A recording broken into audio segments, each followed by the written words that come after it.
Halo guys, selamat datang kembali di channel Bro View. Bagaimana kabar kalian semua? Semoga dalam keadaan sehat selalu dan diberi kelancaran dalam segala aktivitasnya.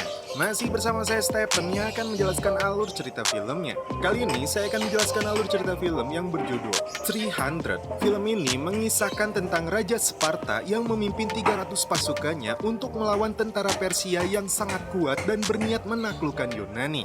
Seperti apakah perjuangan mereka? Langsung saja, sebelum masuk ke ceritanya seperti biasa, siapkan apa? Ya tentunya Kopai dan Udbray untuk menemani kalian dalam menonton alur cerita film ini. Dan sekarang kita masuk intro.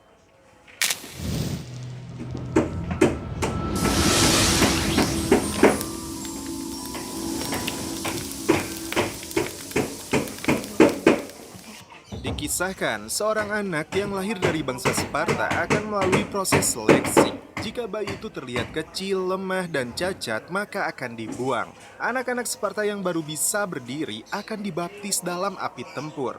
Sejak kecil, mereka dididik untuk pantang menyerah dan mundur dari arena pertarungan. Mati dalam perang demi pengabdiannya pada Sparta adalah kemenangan terbaik yang dia capai dalam hidupnya. Di usia 7 tahun, anak Sparta akan diambil dari ibunya dan dibuang ke dunia yang keras. Melakukan tradisi agoge yang memaksanya untuk bertarung dan siap menerima hukuman. Tak sampai di situ, mereka diterjunkan ke alam liar untuk menguji kecerdikan dalam bertahan hidup menghadapi kejamnya alam. Seekor serigala hitam yang sangat buas akan menjadi lawan sekaligus ujian terberat mereka sebelum kembali ke Sparta. Fur as hell itself.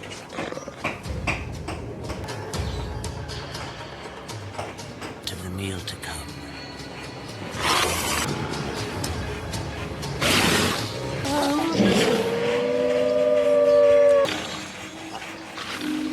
Do not fear cold air in his lungs. Steady. He's full. Dan itulah kisah dari seorang bocah yang akhirnya diangkat menjadi Raja Sparta. Dilios menceritakan kisah ini untuk memompa semangat prajurit Sparta.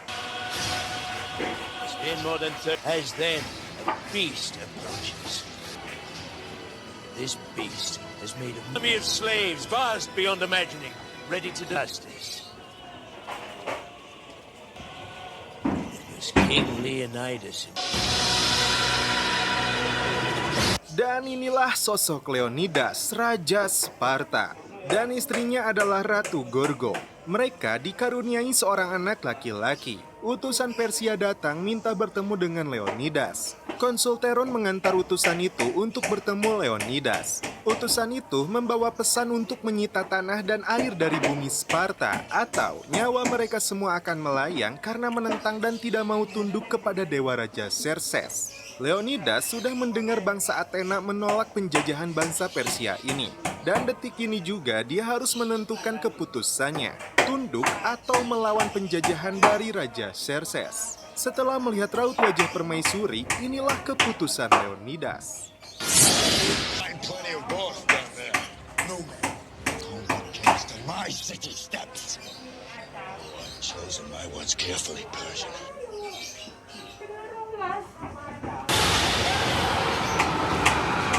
Saat malam hari, Leonidas memanjat sebuah tebing batu untuk menemui Epor, pendeta dari para dewa kuno.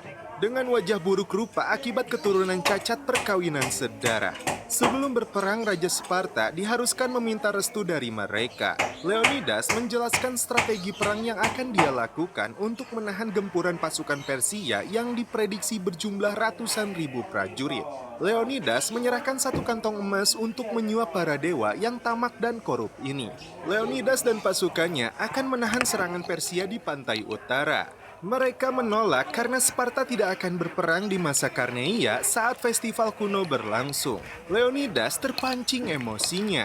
Dia ingin mempertahankan bangsa ini dari penjajahan Persia yang akan menjadikan wanita dan anak-anak Sparta sebagai budak. Pasukan mereka akan digiring menuju celah sempit di antara pegunungan yang dijuluki Gerbang Panas. Para Epor ini tidak akan mengambil keputusan sebelum mendengarkan bisikan Oracle, gadis tercantik Sparta yang tinggal bersama para dewa bejat ini. Oracle membisikkan sebuah pesan bahwa Sparta dan seluruh Yunani akan hancur. Sparta dilarang untuk berperang. Setelah Leonidas kembali pulang, terungkap kumpulan Dewa Picik ini disuap oleh Teron dan utusan Persia yang tidak menyukai Leonidas. Apapun keputusannya, Leonidas mendapat dukungan penuh dari permaisurinya. Dan setelah itu mereka pun teleport. Kapten Stelios, sahabat dari Leonidas, telah mengumpulkan 300 prajurit terbaik Sparta untuk berperang bersamanya.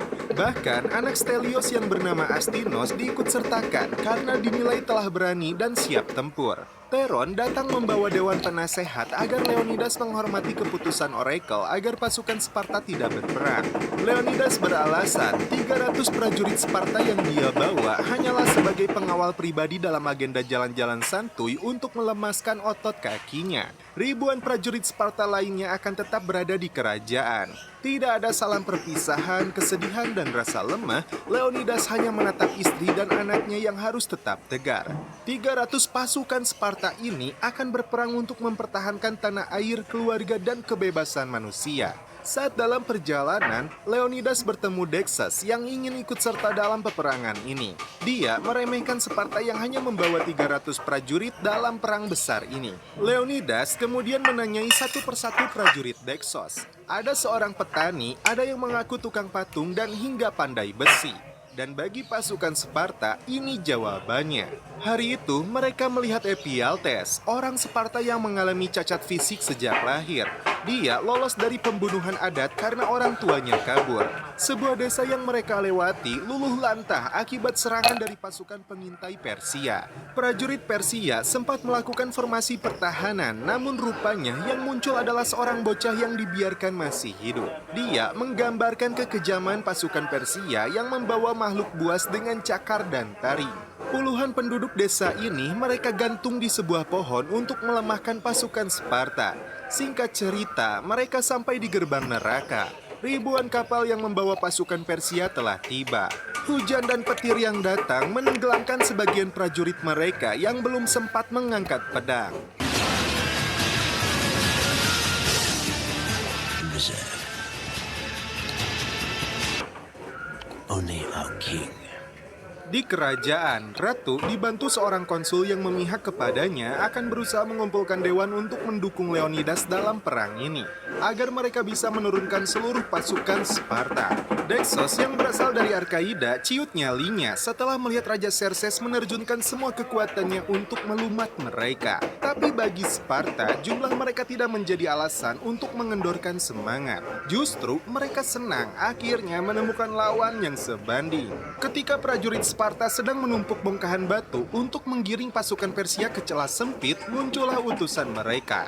Dia ngecapruk meminta bertemu dengan komandan Sparta, namun ucapannya terhenti saat dia melihat mayat pasukan pengintai Persia berada di antara tumpukan batu itu. Ketika utusan ini akan melesatkan cambukan, ini yang dilakukan Sparta.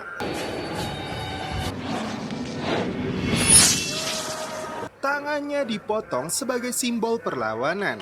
Dia dipaksa balik kanan untuk menyampaikan pesan kepada Raja Xerxes. 1000 negara yang berada di bawah kekaisaran Persia tidak akan menyiutkan nyali 300 prajurit terbaik Sparta. Stelios yakin tidak ada jalan lain bagi Persia selain digiring ke gerbang panas. Namun tiba-tiba si bongkok muncul. Menurutnya masih ada jalan tersembunyi yang disebut Jalan Kambing Lembur yang bisa dimanfaatkan Persia untuk mengepung mereka. Meskipun dia buruk rupa, Leonidas tetap menghormatinya.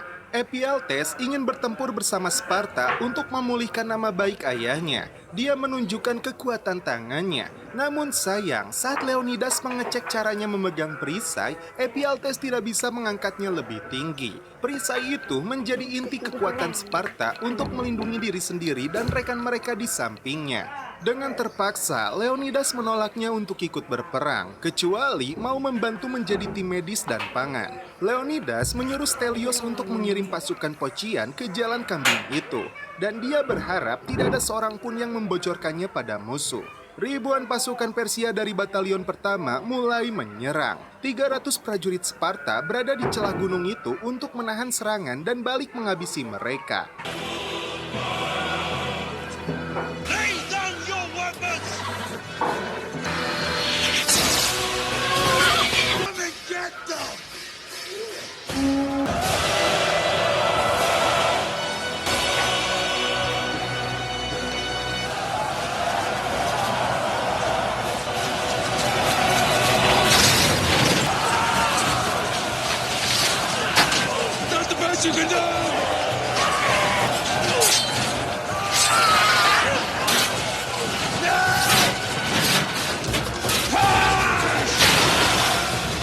Ketika semua dilumat habis, tidak tersisa hingga memilih untuk menerjunkan dirinya ke laut.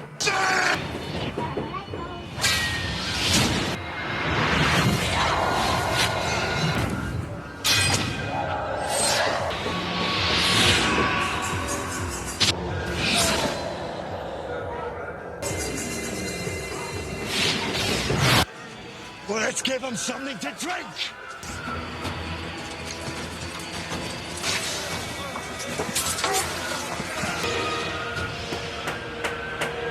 Tiba-tiba, ribuan anak panah melesat hingga menutupi sinar matahari bagaikan awan gelap.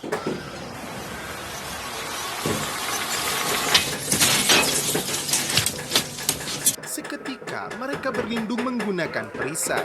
Mereka menertawakan orang Persia yang dianggap pengecut dan beraninya menyerang dari jarak jauh. Kali ini, Persia menerjunkan ribuan pasukan berkuda.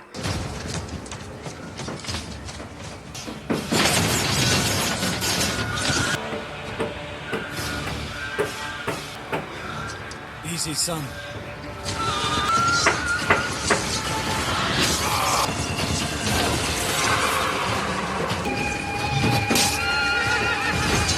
Serangan itu tidak berarti apa-apa bagi Sparta. Bahkan hari itu tidak ada seorang pun prajurit Sparta yang gugur. Ratu Gorgo mendapat kesempatan untuk melakukan pertemuan dengan anggota dewan dalam 2 hari ke depan. Dia harus berhasil membungkam mulut Teron yang bukan rahasia umum lagi selalu bertentangan dengan Leonidas. Raja Xerxes, dewanya para raja, akhirnya muncul untuk memberikan penawaran langsung kepada Leonidas. Jika Leonidas mau bertekuk lutut kepadanya, dia akan dijadikan panglima perang di seluruh Yunani. Memimpin pasukannya ke jantung Eropa dan musuh-musuh Leonidas di Yunani akan tunduk juga kepadanya. Leonidas yang tidak tergiur kekuasaan dan jabatan menolak penawaran itu. Mendengar penolakan itu, Xerxes langsung murka. Dia akan menghancur leburkan Sparta rata dengan tanah. Bahkan setiap sejarawan dan penutur Yunani akan dibutakan dan dipotong lidahnya. Hingga dunia tidak akan tahu Sparta dan Leonidas tidak pernah ada. Leonidas menjawab, sejarah yang akan mencatat orang bebas adalah penentang tirani.